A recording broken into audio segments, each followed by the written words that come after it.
అందరికీ నమస్కారం. మరి నిన్న జరిగిన విషయం మనందరికీ కూడా తెలుసు.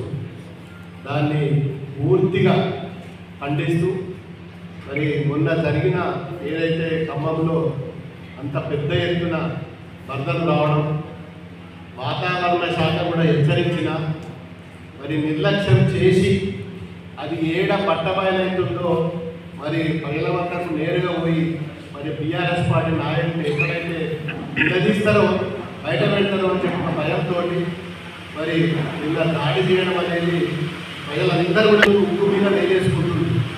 ఒక పక్కా దేశంలో ఏమన్నా జరుగుతుంది, ఒక పక్కా దేశం చూడండి మనం సహాయం చేస్తాం, ఒక పక్క రాష్ట్రానికి సహాయం చేస్తాం. అది పోయి మరి ఎంత రాష్ట్రంలో మరి ఖమ్మం జిల్లాలో మరి మేము పోయి మా ప్రజలకు మరి మా ప్రజాప్రతినిధులు ప్రజల వద్దకు సంపత్తించమంటే దాడి చేయడం అంటే అది ఎంత దౌర్భాగ్యమైన పని అంటే ఇప్పటి వరకు 28 రాష్ట్రాలలో ఏ రాష్ట్రంలో ఇలాంటి పరిస్థితి జరిగింది. అది గతంలో ఈ హిస్టరీ లేకుండే, ఈ నైజం లేకుండే. ఈ కాంగ్రెస్ వచ్చిన తర్వాత రేవంత్ రెడ్డి గారి సర్కారు మరి పూర్తిగా ఒక టార్గెటెడ్ పొలిటిక్స్గా తయారై మరి దాడి చేయడం, దాడులు తప్ప వాళ్ళకి ఇంకొకటి తెలియదు.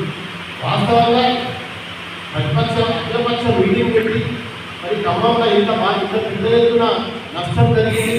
మరి అఖిలపక్ష మీటింగ్లో ప్రధాన ప్రతిపక్ష పార్టీ ఇలా బీఆర్ఎస్ పార్టీని పిలిచి సంప్రదించి మాట్లాడి ఏ విధంగా ముందుకు పోదామని చెప్పి అది పక్కన పెట్టి ఇవాళ మేమే స్వయంగా పోయితే కూడా మరి ఈ విధంగా దాడి చేయడం అనేది చాలా దారుణం.